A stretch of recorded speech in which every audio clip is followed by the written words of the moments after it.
dears, welcome to my channel. This is Priya Karnaharan. Hope you all are doing good. And in this class, we're gonna discuss about natural justice. So let's get right into the video. First, we will see the history of natural justice. The principle of natural justice is very old concept and it was originated at an earlier age. The people of Greek and Rome were also familiar with this concept. In the days of Kaudalya, Arthashastra and Adam were acknowledged the concept of natural justice. According to the Bible, in case of Eve and Adam, when they ate the fruit of knowledge, they were forbidden by the God. Before giving the sentence, Eve was given a fair chance to defend himself, and the same process was followed in the case of Adam too. In more ways than other, the Indian concepts of dharma is similar to the concept of natural justice. The concept of natural justice was accepted by the English jurists. The word natural justice is derived from the Roman word jus naturale and lex naturale, which planned the natural law and equity. Natural justice is a sense what is wrong and what is right. In India, the concept was introduced at an earlier time in the case of Mohinder Singh Gill versus Chief Election Commissioner. The court held that the concept of fairness should be in every action, whether it is judicial, quasi-judicial, administrative and or quasi-administrative work. And then we will see the meaning of natural justice. Legal system doctrine that protects against arbitrary exercise of power by ensuring fair play. To ensure law with fairness and to secure justice. Fairness and justice should vest in the manner of arriving of decision by judicial process. And then principle of natural justice are firmly grounded in the article 14 and 21 of the Indian Constitution. And then we will see the purpose of this principle. The first one is to provide equal opportunity of being here. Second one is concept of fairness. And then third one is to fulfill the gaps and loopholes of the law.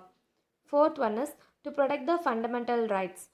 And the fifth one is basic features of the constitution, and the last one is no miscarriage of justice. So these are the purpose of this principle.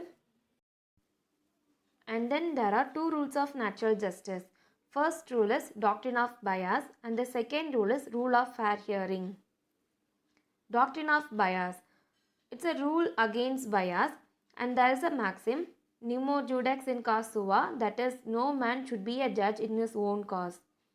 Bias means an act which leads to unfair activity, whether in a conscious or unconscious stage, in relation to the party or a particular case.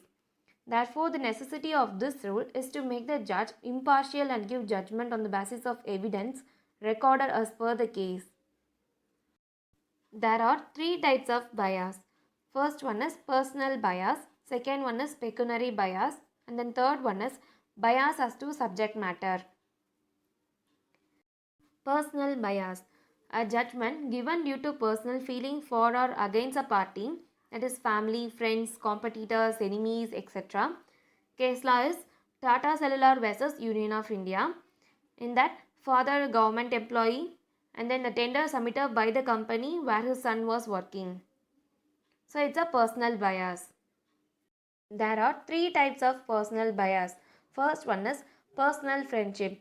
Case law is A.K. Krepak versus Union of India. The second one is judge-witness relationship.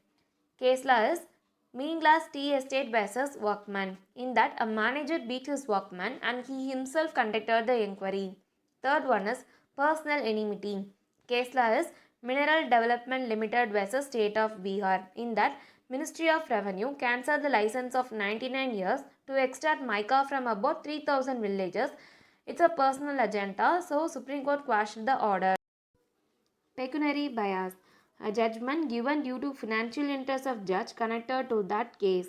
Case laws are Orr versus Bransley. In that, a decision was given in favor of cooperative society. Out of 7 judges, 5 were members of cooperative society. Hence, the license granted was quashed. And the other case is R.C. Cooper versus Union of India. And the next one is bias as to subject matter. When a judge has general interest or preformed opinion about a subject matter. Case law is G.N. Rao versus Andhra Pradesh State Roadways Transport Corporation. In that, order of government nationalization road transport was challenged in this case. Rule of fair hearing. So oral, personal or fair hearing. Audi alteram patum means no man should be punished or condemned unheard. Hear both sides before passing any judgment, and no person can be made to suffer without fair hearing, and no person should suffer in person or without an opportunity of being heard. And there are two ingredients. First one is notice and second one is fair hearing. Notice is an opportunity through so-cast notice. Case laws are, first one is Ashar Sarma versus State of UP. In that, notice with vague allegation is a defective notice and hence it is invalid. The next case is Punjab National Bank versus All India Employee Federation. In that, the accused person should get notice and inquiry can be conducted for those charges mentioned in the notice only. And then fair hearing.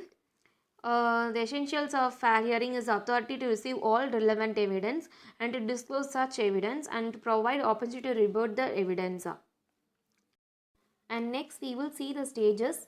The first one is right to present the case. Both the parties should be provided opportunity to effectively present their case and evidences. Case laws are, first one is Yash Rajalakshmi versus State of Jammu and Kashmir. In that, the hurry order passed by the Asildar without providing a fair opportunity to the petitioner was set aside by the Supreme Court.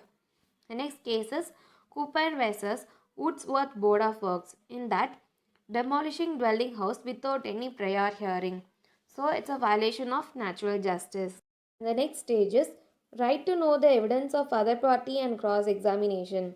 Affected party has the right to know the evidence and cross-examine. Case laws are, the first case is Ridge versus Baldwin. This is the leading case for R.D. Altram pattern. A police constable was dismissed when he was on leave and without giving a charge sheet notice. And the next case is Radhakrishnan versus Osmania University.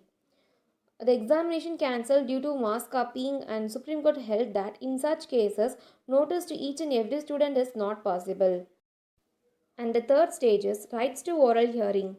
Oral hearing is not an essential requirement under Indian law just like USA and UK. However, the same is given sufficient importance. Case law is Sri Krishnada versus State of MP. It held that deciding party should be impartial and fair hearing should be done. The next stage is right to representation through counsel. This also is not an essential requirement, hence can't be asked as a matter of right. However, allowed when there is a matter of law or the party is an illiterate, etc. Many laws restrict the usage of counsel. Example, Standing Order Act or Factories Act, etc. Case law is A.K. Roy versus Union of India, 1982. And the last stage is speaking order. Reasoning judgment is one of the prime requirements under natural justice. The order should speak for itself.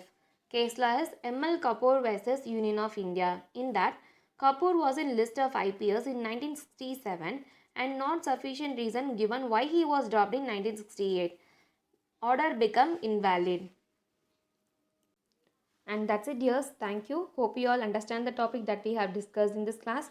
If it was useful, give thumbs up to this video, and most of you have not yet subscribed, so please subscribe to my channel and tap the bell icon. Then only will get a notification while I'm uploading the other concepts.